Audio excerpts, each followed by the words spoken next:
Bismillah. Assalamualaikum warahmatullahi wabarakatuh. Kami dari kelompok 12 akan mempresentasikan materi tentang manusia dan kebudayaan sosial. Pengertian dari manusia. Manusia merupakan bagian dan unit terkecil dari kehidupan sosial atau sebagai makhluk sosial yang membentuk suatu kehidupan masyarakat. Manusia merupakan kumpulan dari berbagai individu. Dalam ilmu eksakta, manusia dianggap sebagai kumpulan dari partikel-partikel yang membentuk jaringan-jaringan sistem yang dimiliki oleh manusia. Itu menurut ilmu kimia. Menurut ilmu fisika, manusia merupakan kumpulan dari energi. Sedangkan menurut ilmu biologi, manusia merupakan makhluk biologis yang tergolong dalam makhluk mamalia. Dalam ilmu-ilmu sosial, manusia merupakan makhluk yang ingin memperoleh keuntungan atau selalu memperhitungkan setiap kegiatan. Bisa disebut juga homo economicus. Itu menurut ilmu ekonomi. Menurut ilmu sosiologi, manusia merupakan makhluk sosial yang tidak dapat berdiri sendiri. Lalu menurut ilmu politik, manusia merupakan makhluk yang selalu ingin memiliki kekuasaan. Yang terakhir, menurut ilmu filsafat, manusia merupakan makhluk yang berbudaya. Ada beberapa unsur yang membangun manusia. Bisa diklasifikasikan menjadi dua. Yang pertama, unsur jasmani dan rohani. Unsur jasmani sendiri merupakan semua hal yang berhubungan dengan kebutuhan fisik manusia, seperti makan, minum, dan lain-lain. Dan apabila tidak dipenuhi, maka akan berakibat buruk bagi manusia itu. Sedangkan unsur rohani, yaitu semua hal yang berhubungan dengan kebutuhan rohani atau hati manusia, seperti agama atau keyakinan, ketenangan hati, rasa aman, rasa bahagia, dan lain-lain. Unsur lain yang membangun manusia adalah jasad, hayat, ruh, dan nafas. Jasad sendiri merupakan badan kasar manusia yang nampak pada luarnya, dapat diraba dan difoto dan menempati ruang dan waktu. Hayat. Hayat mengandung unsur hidup yang ditandai dengan gerak. Ruh. Ruh yaitu bimbingan dan pimpinan Tuhan, daya yang bekerja secara spiritual dan memahami kebenaran. Suatu kemampuan mencipta dan bersifat konseptual yang menjadi pusat lahirnya kebudayaan. Yang terakhir, nafas. Nafas yaitu diri atau keakuan, yaitu kesadaran tentang diri sendiri. Manusia sebagai satu kepribadian mengandung 3 unsur. Yang pertama, ide. Ide merupakan struktur kepribadian yang paling primitif dan paling tidak tampak. Ide merupakan libido murni atau sinergi psikis yang menunjukkan ciri alami dan yang irasional dan terkait dengan seks. Yang kedua yaitu ego. Ego merupakan bagian atau struktur kepribadian yang pertama kali dibedakan dari ide. Berperan mengumpulkan energi ide ke saluran sosial yang dapat dimengerti oleh orang lain. Yang ketiga yaitu superego. Superego merupakan struktur kepribadian yang paling akhir, muncul kira-kira pada usia 5 tahun. Dibanding dengan ide dan ego, superego yang berkembang secara internal dalam diri individu. Superego terbentuk dari lingkungan eksternal. Selanjutnya yaitu hakikat manusia. Para ahli mempunyai pemahaman yang beragam dalam memahami hakikat tentang manusia. Namun dari pemahaman yang ada bisa disimpulkan dalam 3 cakupan, yakni yang pertama, manusia sebagai makhluk biologis atau al-bashar. Pada hakikatnya tidak berbeda dengan makhluk-makhluk biotik yang lainnya, walaupun struktur organnya berbeda. Karena struktur organ manusia lebih sempurna dibandingkan dengan makhluk-makhluk lain. Yang kedua, Manusia sebagai makhluk psikis atau al-insan, yaitu mempunyai potensi rohani seperti fitrah, qalb, akol. Potensi tersebut menjadikan manusia sebagai makhluk yang tertinggi martabatnya, yang berbeda dengan makhluk lainnya. Artinya apabila potensi psikis tersebut tidak digunakan, manusia tak ubahnya seperti binatang bahkan lebih hina. Yang terakhir yaitu manusia sebagai makhluk sosial yang mempunyai tugas dan tanggung jawab sosial terhadap alam semesta. Ini disebabkan karena manusia tidak hanya sebagai Abdullah, tetapi juga sebagai Khalifatullah untuk mewujudkan kemakmuran, kebahagiaan dalam kehidupan dunia dan akhirat.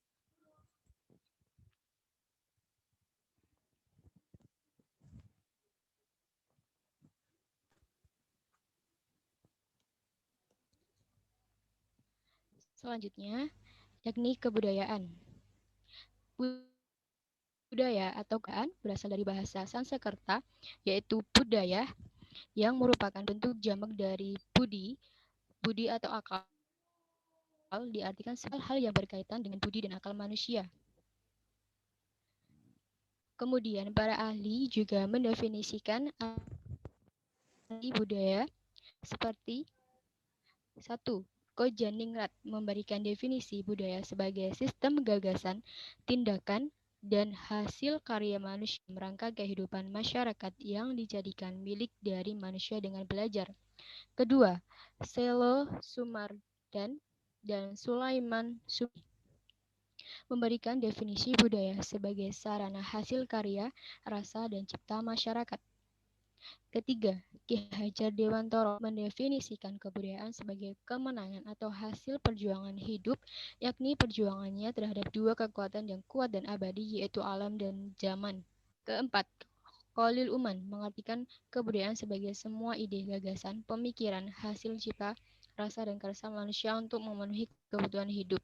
Dari definisi tersebut, dapat dipahami bahwa kebudayaan merupakan sesuatu yang akan mempengaruhi tingkat pengetahuan dan meliputi ide atau gagasan yang terdapat dalam pikiran manusia, sehingga kebudayaan itu dalam kehidupan sehari-hari dipandang sebagai sesuatu yang bersifat abstrak. Sedangkan perwujudan kebudayaan adalah benda-benda yang diciptakan oleh manusia sebagai makhluk yang berbudaya berupa perilaku dan benda-benda yang bersifat, misalnya pola-pola perilaku dan lain sebagainya.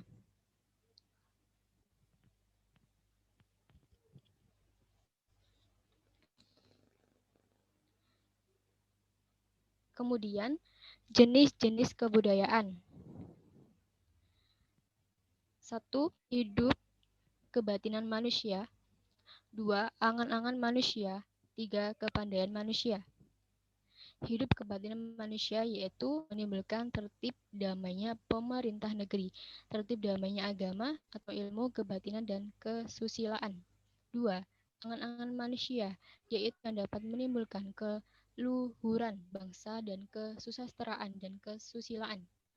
Ketiga, kepandaian manusia, yaitu yang macam-macam kepandaian tentang perusahaan tanah, perniagaan, kerajinan, pelayaran, hubungan lalu lintas, kesenian, dan lain-lain. Selanjutnya, ciri-ciri kebudayaan. Kebudayaan merupakan sesuatu yang dihasilkan oleh manusia melalui proses yang cukup panjang. Kebudayaan sebagai bagian dari kehidupan manusia memiliki ciri-ciri sebagai berikut. Satu, adanya wujud yang berupa ide, gagasan, dan pemikiran serta hasil cipta rasa dan karsa manusia. Artinya, kebudayaan juga tidak harus berbentuk benda. Kebudayaan juga bisa berbentuk non-benda seperti norma, aturan perundang-undangan, adat istiadat. Yang kedua, adanya kegunaan berbudaya berupa pewarisan pada generasi sesudahnya. Orang berbudaya dan berkarya mempunyai kegunaan yaitu mewariskan budaya dan karya tersebut pada generasi yang akan datang. Apabila kita cari apa yang kita jalani dan budaya yang kita miliki sekarang ini sebagian besar merupakan pewarisan budaya dari generasi sebelum kita. Yang ketiga, adanya tujuan berbudaya berupa pemenuhan kebutuhan. Seorang berbudaya, berkarya, berkreasi, mempunyai tujuan yaitu memenuhi kebutuhan hidup. Kebutuhan hidup manusia dapat dikelompokkan menjadi dua, yaitu lahiriah, fisik, dan kebutuhan batiniah. Yang keempat, adanya proses dalam berbudaya belajar. Berbudaya atau menghasilkan suatu karya yang baik berbentuk norma atau tingkah laku yang menjadi adat istiadat maupun yang berbeda melalui sebuah proses belajar. Yang dimaksud belajar di sini bukan belajar dalam arti sempit yaitu duduk membaca buku referensi, tetapi belajar di sini adalah belajar dalam arti yang luas yaitu perubahan pemikiran dan tingkah laku sebagai akibat dari tambahnya ilmu pengetahuan. Selanjutnya, unsur-unsur kebudayaan. Ada 7 kebudayaan secara universal yaitu bahasa, sistem pengetahuan, organisasi sosial, sistem peralatan dan teknologi, sistem mata pencaharian hidup, sistem religi, dan kesenian.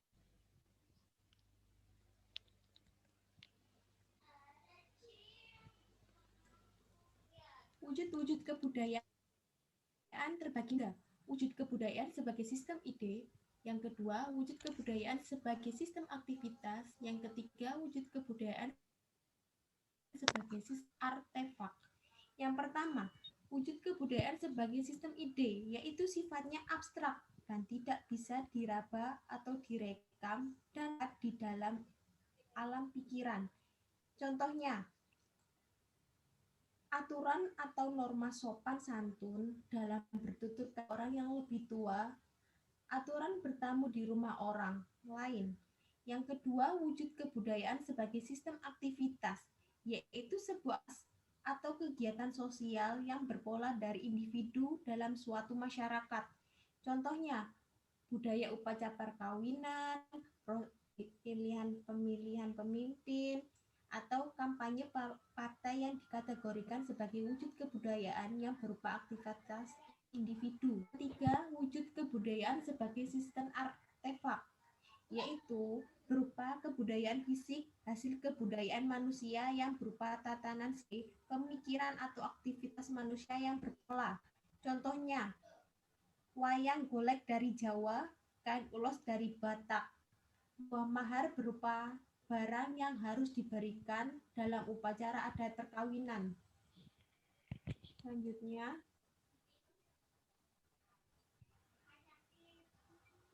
kebudayaan menurut Clarkson dalam Peli 1994 mengemukakan budaya merupakan sebuah konsep beruang lingkup luas yang hidup dalam alam pikiran sebagian besar warga suatu masyarakat. Mengenai apa yang paling berharga dalam hidup, rangkaian konsep itu satu sama lain saling berkaitan dan merupakan sebuah nilai-nilai budaya. Menurut Clarkson dalam Peli 1994, nilai budaya ada 5. 1. Hidup. Yang kedua, hakikat kerja atau karya manusia. Yang ketiga, hakikat kedudukan manusia dalam ruang dan waktu. Yang keempat, hakikat hubungan manusia dalam alam sekitar. Yang kelima, hakikat dari hubungan manusia dengan manusia sesamanya. Yang pertama, hakikat hidup. Hakikat hidup di sini mengenai hakikat hidup manusia dalam banyak kebudayaan yang dipengaruhi oleh agama budaya. Misalnya, menganggap hidup itu buruk dan menyedihkan. Oleh karena itu, pola kehidupan masyarakat berusaha untuk memadamkan hidup itu guna mendapatkan nirwana. Yang kedua, hakikat kerja atau karya manusia. Di sini mengenai karya dalam kehidupan. Ada kebudayaan memandang bahwa kerja itu sebuah usaha untuk kelangsungan hidup atau survive semata. Kelompok ini kurang tertarik kepada kerja keras, akan tetapi ada juga yang menganggap kerja untuk mendapat jabatan dan kehormatan. Yang ketiga, hakikat kedudukan manusia dalam ruang dan waktu. Di sini mengenai orientasi manusia terhadap adanya budaya yang memandang penting masa lampau, tetapi ada yang melihat masa kini sebagai fokus usaha dalam perjuangannya. Sebaliknya, ada di ke depan, pandangan yang berbeda dalam dimensi waktu ini sangat mempengaruhi perencanaan hidup masyarakat. Yang keempat, hakikat hubungan sekitar. Di sini dengan kedudukan fungsional manusia terhadap alam, ada yang percaya bahwa alam itu dahsyat dan mengenai kehidupan manusia. Sebaliknya, ada yang menganggap alam sebagai anugerah Tuhan Yang Maha Esa untuk dikuasai manusia. Yang kelima, hakikat dari hubungan manusia sesamanya. Di sini, hubungan antar manusia dalam banyak kebudayaan, hubungan ini tampak dalam hubungan orientasi berpikir, cara bermusyawarah, mengambil keputusan, dan bertindak. Kebudayaan menekankan hubungan horizontal antar individu. Hakikat ini cenderung untuk mementingkan hak asasi, kemerdekaan, dan kemandirian seperti terlihat dalam masyarakat egalitarian.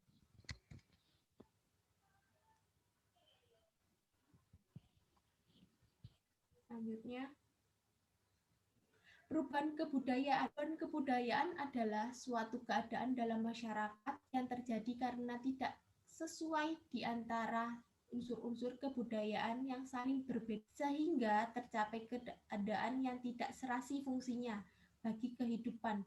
Perubahan kebudayaan pada dasarnya tidak lain daripada manusia yang hidup dalam masyarakat menjadi wadah dalam masyarakat yang menjadi wadah kebudayaan itu sendiri. Perubahan itu terjadi karena manusia mengadakan hubungan dengan manusia lainnya atau karena hubungan antar kelompok manusia dalam masyarakat. Tidak ada kebudayaan statis, perubahan kebudayaan mempunyai dinamika tersendiri, mengalami perubahan itu akibat dari perubahan masyarakat yang menjadi wadah kebudayaan tersebut. Faktor yang mempengaruhi diterimanya atau tidaknya suatu unsur kebudayaan baru yaitu satu, terbatasnya masyarakat memiliki hubungan atau kontak dengan kebudayaan dan dengan orang-orang yang berasal dari luar maksud. Yang kedua, jika pandang hidup dan nilai yang dominan dalam suatu kebudayaan ditentukan oleh nilai-nilai agama. Yang struktur sosial suatu masyarakat turut menentukan proses penerimaan kebudayaan tersebut. Yang kelima, apabila unsur yang baru memiliki skala kegiatan yang terbatas dan dapat dengan mudah dibuktikan kegunaannya oleh warga masyarakat yang bersangkutan. Selanjutnya,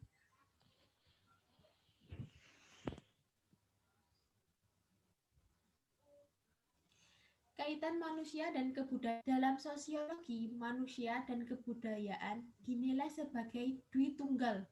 Maksudnya bahwa walaupun keduanya berarti kedudukannya merupakan satu kesatuan. Manusia menciptakan kebudayaan, dan setelah kebudayaan itu tercipta, maka kebudayaan itu menyeluruh hidup manusia agar sesuai dengan tatanan kebudayaan yang diatur dalam norma, tanpa bahwa akhirnya merupakan satu kesatuan. Dapat disimpulkan bahwa manusia tidak dapat terlepas dari kebudayaan karena merupakan perwujudan dari manusia itu sendiri. Ada 3 proses dialektis yang tercipta melalui tahap untuk menciptakan kaitan manusia dan kebudayaan. Yang satu, eksternalisasi, yaitu proses di mana manusia mengekspresikan dirinya dengan membangun dunianya.